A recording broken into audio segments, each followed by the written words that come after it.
The morning bells rang across the quiet courtyard of St. Mary's Convent, just like they had every day for the past 45 years. In a small, tidy room with white walls and a single wooden cross above the bed, Sister Grace Thompson, age 78, opened her eyes. Her body moved slowly. The stiffness in her knees and hands was familiar now, but she didn't complain. She got up, folded her blanket, and began her day like she always did, with prayer, silence, and routine. To the other sisters, Grace was kind, humble, and quiet. She swept the chapel floor, tended the vegetable garden, and helped prepare meals in the kitchen. No one ever questioned her past. Most assumed she had spent her entire life in devotion. But they were wrong. Long before she wore a habit, Grace had been someone very different. She was born in a farming town in Iowa, one of 4 children. Her father worked at the local grain mill, and her mother took in sewing jobs from neighbors to help pay the bills. They weren't poor, but they had to stretch every dollar. When Grace was 7 years old, her parents bought an old upright piano from a neighbor who was moving to Nebraska. It cost $50, which was no small expense. The keys were yellowed, some chipped at the edges, and the finish was worn down from age, but to Grace, it was magical. She sat down and started pressing random keys.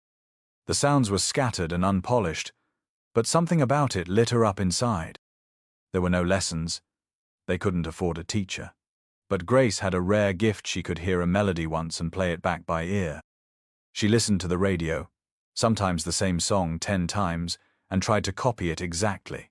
Each day after school, she rushed home, ignored her homework, and played until dinner time. Within a year, she was playing full church hymns without sheet music. By the time she turned 15, people in the neighborhood started noticing. During the summer, families walking home from the market would pause in front of the Thompsons' house just to listen. Her parents began receiving invitations from the local church, the community center, even the mayor's office, asking Grace to perform at services and events. At 16, a retired music teacher named Mr. Richard Bennett came to hear her play. He had run a small music conservatory 25 miles away before retiring to a quieter life. After listening to her perform one classical piece by memory, he asked if she'd like proper training. He didn't charge a cent. For 3 years, Grace studied under Mr. Bennett. She learned formal technique, music theory, and how to read sheet music. She played Bach, Mozart, and Chopin. Her hands moved with a precision that amazed even experienced musicians. Her performances were simple church events, school recitals, community banquets, but people said it felt like the piano itself came alive when she touched it. Then came the year she turned 21. Her younger brother, Thomas, caught a severe case of bacterial meningitis. He was in and out of the hospital for weeks. The bills added up fast.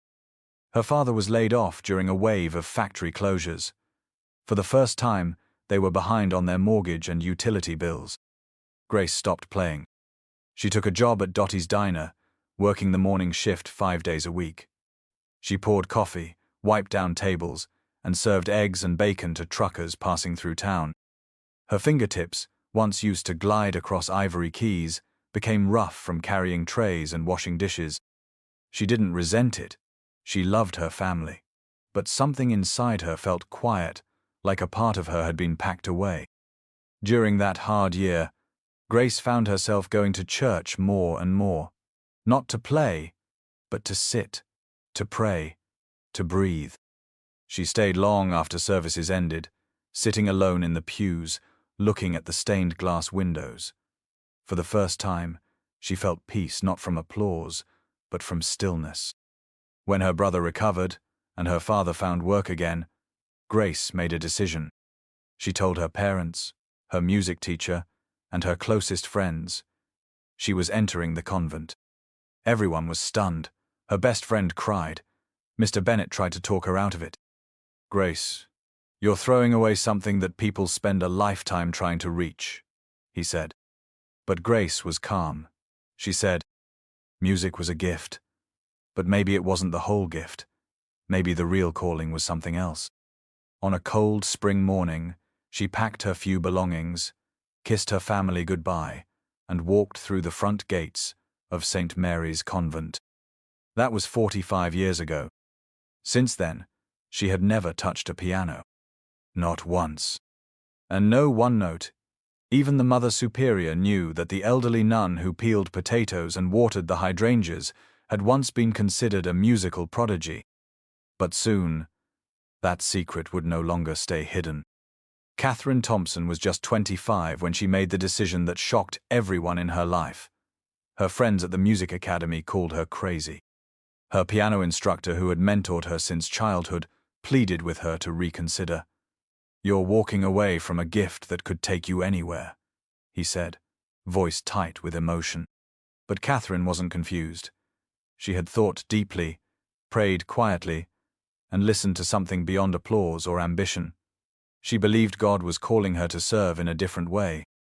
On a cold morning in early spring, she packed her few belongings into a worn suitcase, hugged her parents goodbye at the front gate, and walked alone toward the iron doors of St. Mary's Convent.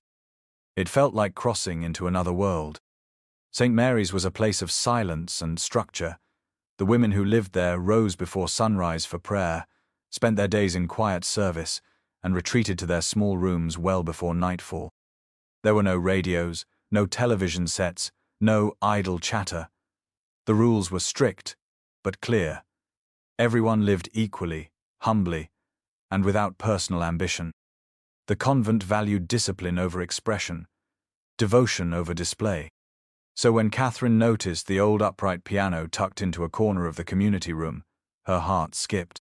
The keys were yellowed, the bench creaked, and dust curled around its legs, but to her it was beautiful. A memory, a connection. During her first week, she mustered the courage to ask Mother Superior, "May I play the piano sometimes? For evening prayer, perhaps, or special days?" The answer came swiftly. "No, Sister Catherine, that piano is reserved for simple hymns, only, nothing showy. Music must never distract from spiritual life. It must serve worship, not self." Permission was never given. Weeks passed. Then months. Catherine never asked again. She watched silently as others, usually untrained, struggled to pluck out basic melodies during service. Some pressed keys too softly. Others stumbled through unfamiliar rhythms. She wanted to help. Her fingers, long trained for complex concertos, would twitch beneath the sleeves of her habit, instinctively remembering what her ears had to forget. But she said nothing. She simply folded her hands and prayed. Late at night, when the halls were dark and the convent silent, Catherine sometimes tiptoed into the community room. She never played.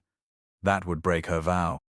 But she would sit at the bench, lay her fingers gently across the keys, and let the music return in her mind, in her memory. She could hear entire sonatas echo inside her heart. Every crescendo, every rest.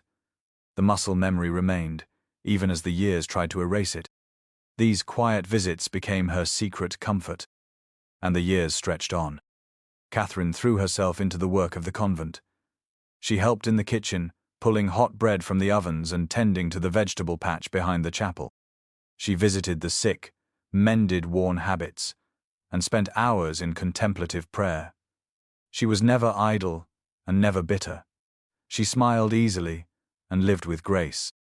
But something inside her stayed quiet, not broken, just dormant, like a song trapped beneath snow. Sisters came and went. Some were bright-eyed novices, others elderly women, seeking a peaceful place to spend their final years. Catherine welcomed them all. She was known as the quiet sister, the one who worked harder than anyone, never raised her voice, and always remembered birthdays with a handmade card. No one remembered that, long ago, she had asked to play the piano. That memory had faded. So had the piano. As decades passed, the old instrument sagged into silence. The wood faded. The keys stuck. It sat untouched for months at a time, except when a new sister dared to try a hymner, when a visiting priest plunked out a seasonal melody. Most days, it was little more than furniture, a relic. But to Catherine, it still sang. She heard it while she washed dishesha fingers tapping quietly to imaginary notes. She heard it while walking the gravel path in the garden, humming melodies from her youth without realizing it. She never bragged, never hinted, never shared her past. It wasn't humility that kept her silent. It was conviction. She had chosen a different path and she walked it without regret. But the music never left her. Not truly. It slept, deep inside her hands, inside her spine, inside her soul. She never imagined it would awaken again. The crisis began quietly. One Tuesday morning, as sunlight streamed through the stained glass windows, Sister Margaret noticed a drip, then another. During morning prayers, water fell from the chapel ceiling onto the floor. By afternoon, buckets were scattered throughout the building to catch the steady leaks. That evening, the sisters gathered in the community room. Rain pattered against the windows as Mother Superior stood before them, face pale. "The contractor's report came back," she said. "The chapel roof must be replaced completely." A stunned silence followed. "The estimate is 60,000. Gasps rippled through the room. The convent hadn't seen that kind of money in decades. They grew their own vegetables, sewed their own clothes, and lived without excess. Even heating oil was rationed in the winter. "How will we find that much?" one sister whispered. Ideas trickled in, letter campaigns, bake sales, craft fairs, selling a parcel of unused land. Everyone knew it wouldn't be enough. Not quickly, not in time. Then Sister Helene of the younger nuns raised her hand. "What about a benefit concert?" she said, hesitating. "I've seen churches do them. Maybe we could invite people from town, from the county." Eyes turned toward the piano in the corner. Dusty, untouched, forgotten. Someone laughed nervously. "With what performer?" Another voice added, "We don't exactly have musicians lining up at the door." Then someone turned to Catherine.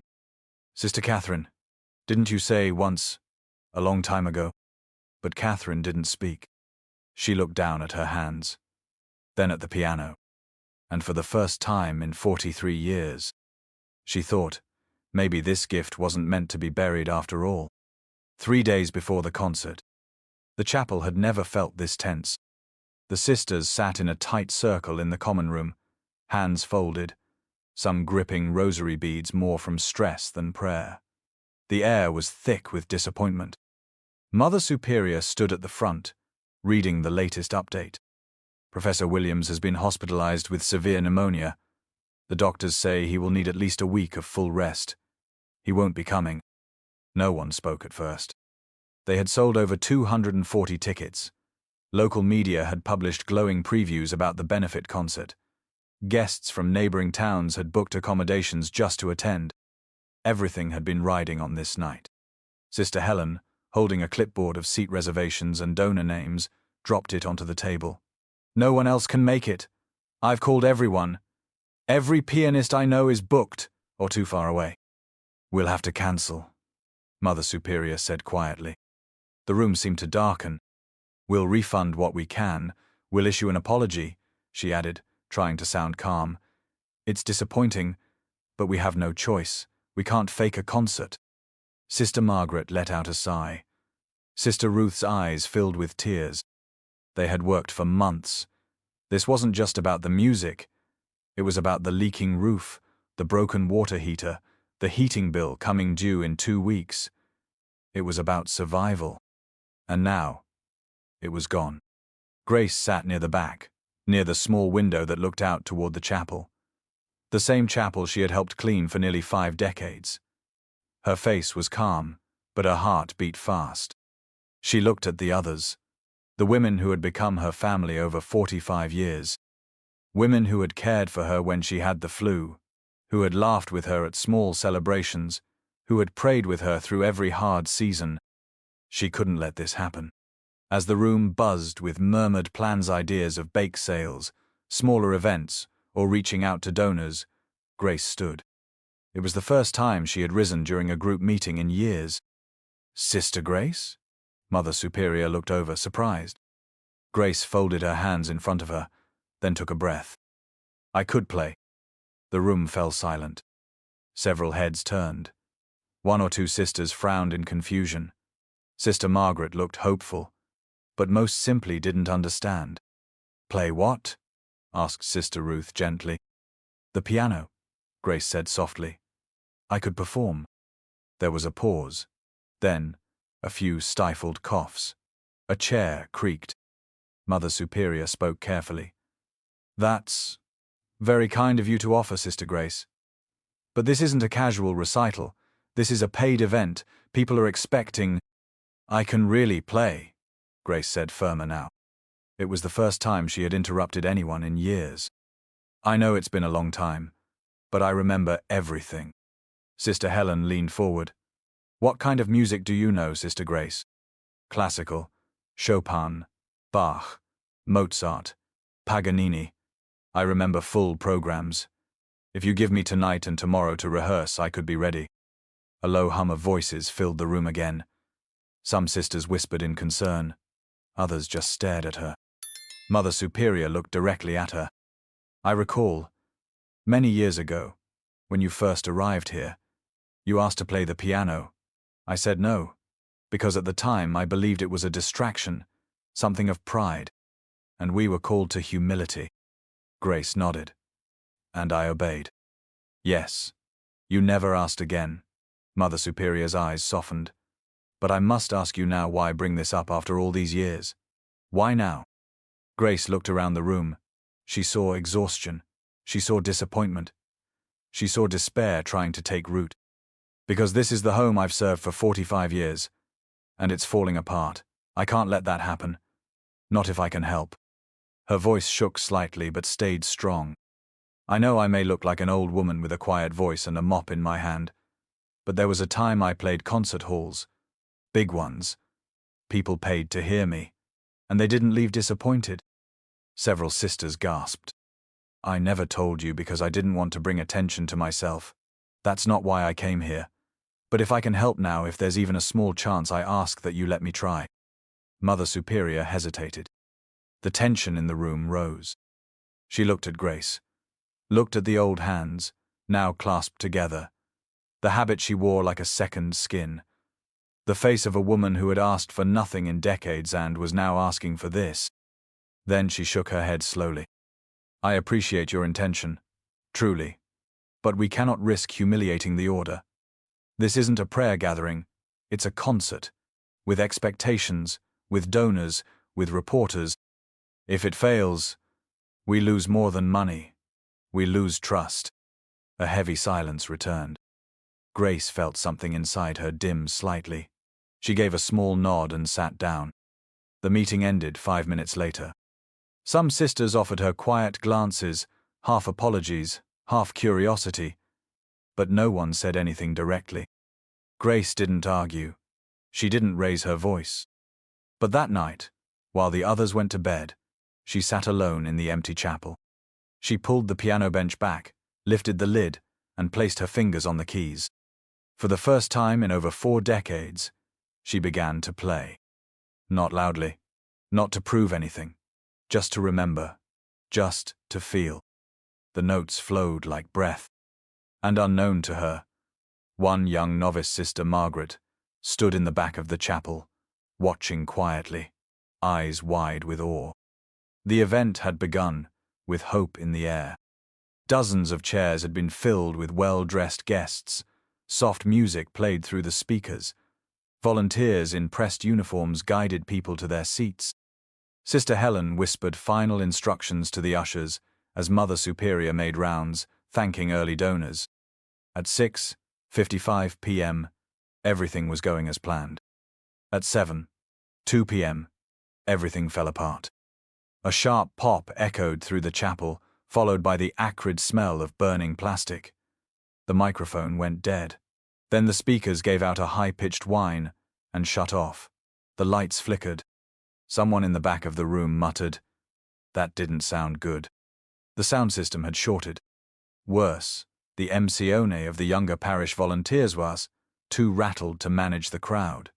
With no music, no microphone, and no updates on the pianist's delay, the room dissolved into anxious whispers. People turned in their chairs. A few checked their watches.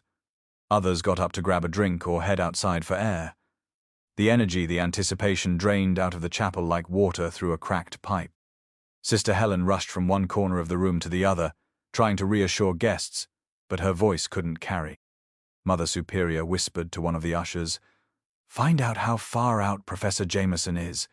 If he's more than 15 minutes away, we'll have to make an announcement."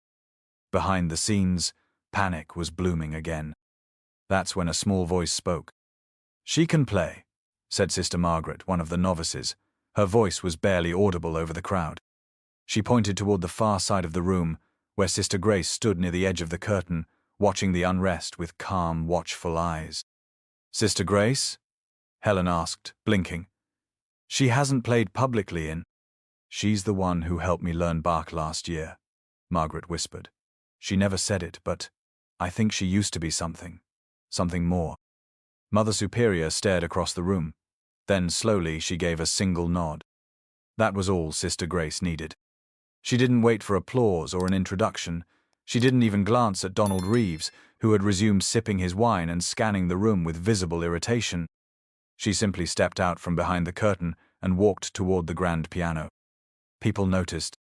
At first, a few turned their heads out of curiosity.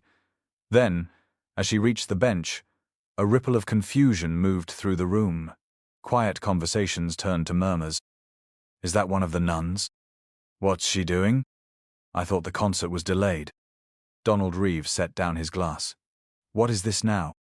No announcement, no introduction, just silence, and a woman in her late 70s in a worn but neatly pressed habit, lowering herself onto the piano bench.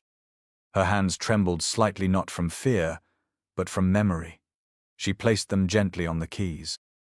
And then, the first notes rang out. Sharp, clean, deliberate. Not a hymn, not a gentle prelude, but bold, complex arpeggios, darting across the octaves like lightning. Niccolò Paganini's Caprice No. 24. The most difficult piece on the program. The one Professor Jameson had promised to close with. Gasps rose from the crowd. Then silence. Every eye turned toward the stage. No one breathed. Her fingers dansedno, commanded the keys, each variation more intricate than the last. The audience leaned in, mesmerized by the sheer control, the emotion packed into each note. The energy in the room shifted. Gone was the confusion. Gone were the doubts. This wasn't filler. This wasn't charity. This was brilliance. One man in the front row whispered, "That's Paganini. No one plays that without sheet music." A woman further back said, "She's not reading anything. My God, she's playing it by heart." Donald Reeves didn't speak.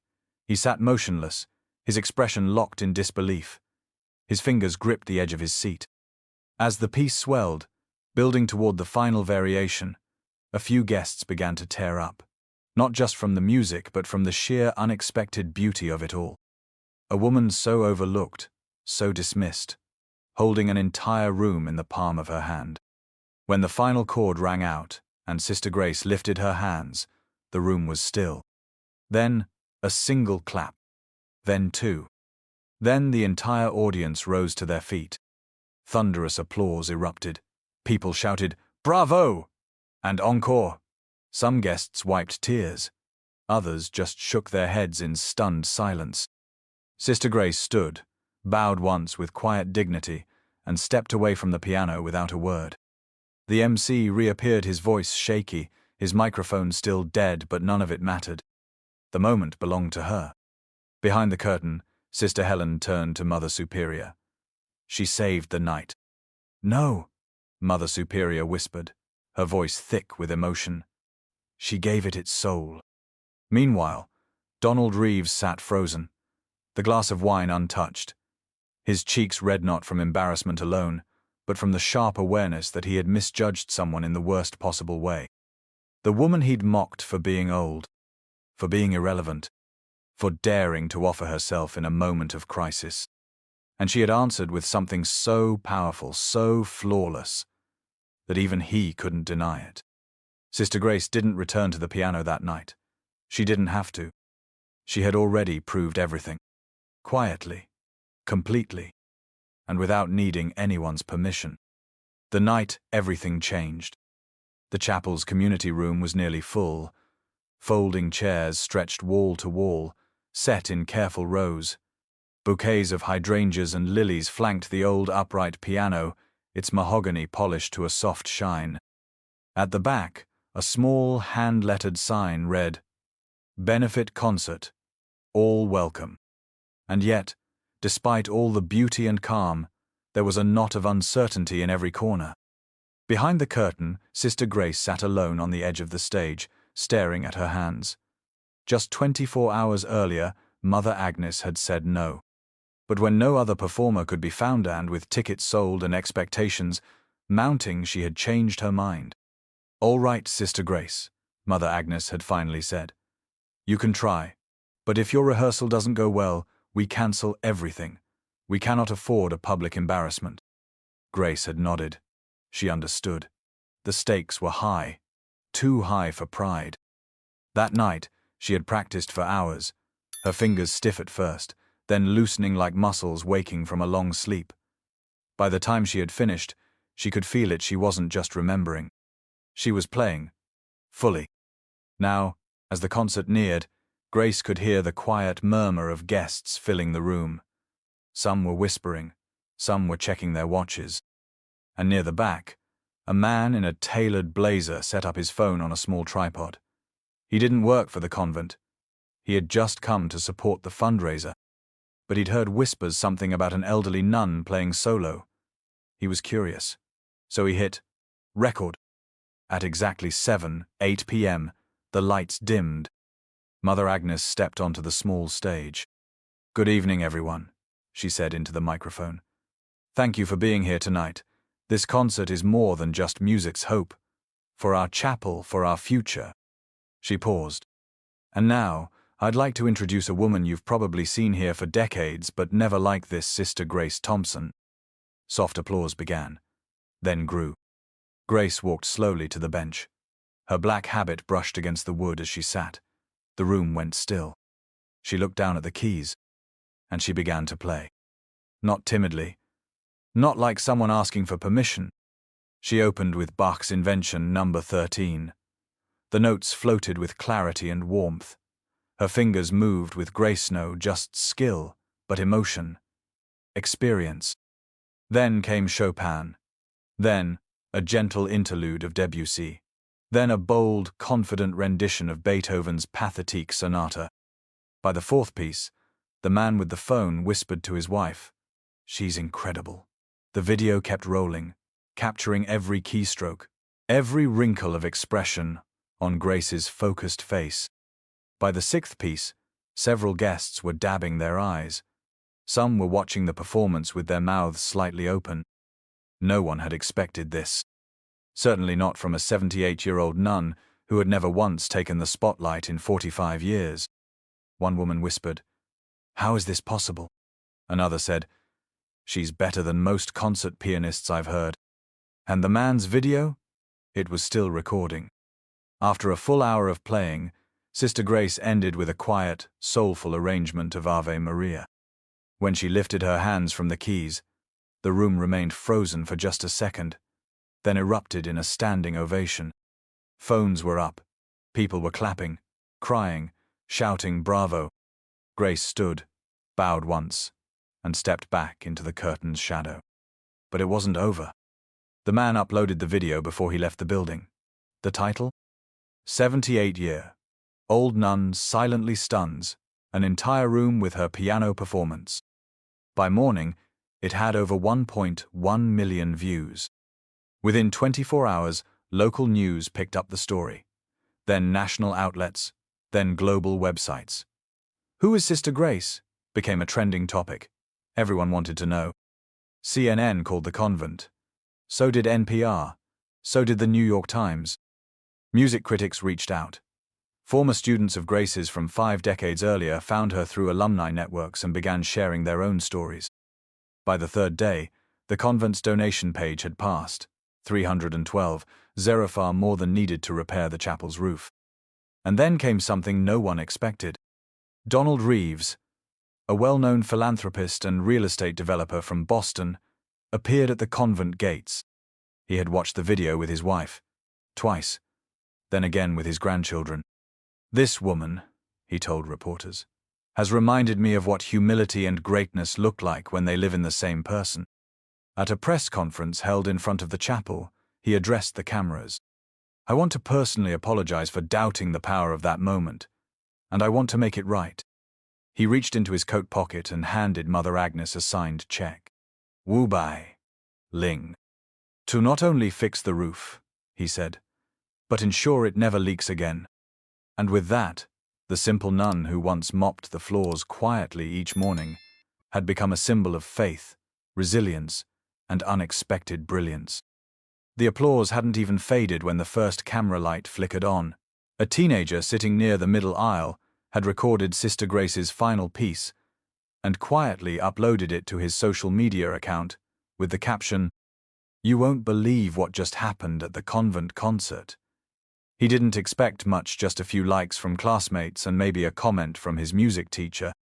By sunrise the next morning, the video had already been shared over 600 times. People were stunned, not just by the flawless execution of the piece, but by who was playing it. A 78-year-old nun, in full habit, at an old upright piano in a small church hall. The contrast struck a chord. It was a story that practically wrote itself. Hidden talent, humble surroundings, and the sheer beauty of music played from the soul. The clip aired later that day on a local news segment titled "Grace Notes at St. Mary's." By the evening, it had reached national television. Reporters started calling the convent non-stop. A producer from a major morning show left a voicemail asking if Sister Grace could fly to New York for a live interview. They offered to send a car, cover hotel costs, and even set up a private piano for her rehearsal. Sister Grace declined. Mother Superior answered most of the calls herself. She thanked the media outlets politely and explained that Sister Grace had no interest in fame or travel. "She lives a life of quiet devotion," she said. "But we are very grateful that her music touched so many." Donations began arriving in envelopes with handwritten notes. Some were from people who had attended the concert in person. Others came from strangers in other states who had only seen the video online. Checks ranged from 5 to 50. One included a sticky note. "I'm not Catholic, but this moved me to tears. Thank you for sharing her gift." Within 3 weeks, the convent had not only raised enough to repair the chapel roof, but also to upgrade the entire heating system and restore several stained glass windows that had been fogged over for years. A local arts foundation invited Sister Grace to become an honorary advisor on their board.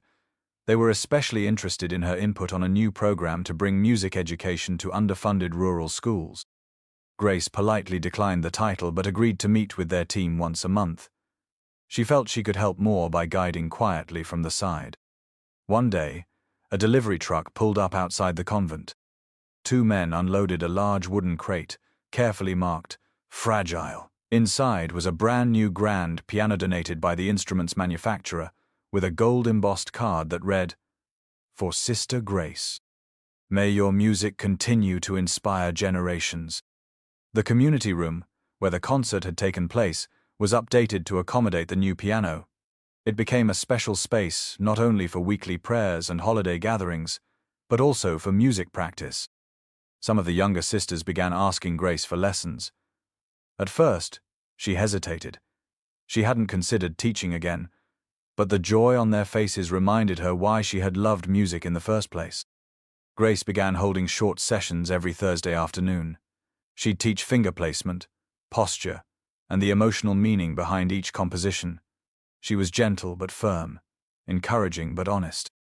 The younger nuns respected her deeply, not just for her talent, but for the humility with which she carried it. Once a month, the convent opened the doors of the chapel to local children from the nearby orphanage. Grace would greet them herself, show them the piano, and sometimes let them sit beside her as she played simple melodies. One child, a shy girl named Emily, asked if she could try. Grace nodded and guided her tiny hands to the keys. That day, the girl played "Twinkle, Twinkle, Little Star," with Sister Grace whispering the notes beside her. By the end of the session, Emily was laughing. It was the first time the staff had seen her smile in weeks. Grace never sought recognition. She turned down every award offered to her, proclamations, honorary degrees, and even a televised tribute. She said she had done nothing extraordinary. "I simply played what was always inside me," she told the mayor during a phone call. "I just didn't know anyone was listening." Still, her story continued to spread. A documentary filmmaker approached the convent to produce a short film about her life and music. With the Mother Superior's approval, Grace agreed on one condition: no dramatizations, no fancy editing, just the truth. The film, titled The Hidden Melody, premiered the following spring on public television. Viewers praised its sincerity. It went on to win 2 regional awards for human interest storytelling. In time, the story of Sister Grace Thompson became more than a viral moment. It became a symbol of quiet resilience, of gifts rediscovered late in life, and of the idea that dignity never fades with age. Teachers played the video in classrooms. Music professors assigned essays on her performance. Churches across the country used her concert as an example during sermons about grace, purpose, and the power of second chances. As for Grace, her days returned to their usual rhythm: morning prayer, afternoon chores, and quiet evenings with a book or soft music in the background. She continued to teach, to mentor, and to play when the Spirit moved her. She never called herself a performer again. She didn't need to. To the sisters, she was still Sister Grace. To the children, she was the kind lady with the piano. And, to the world, she became something rarely a reminder that even the most beautiful songs can lie silent for decades, until someone has the courage to play them once more.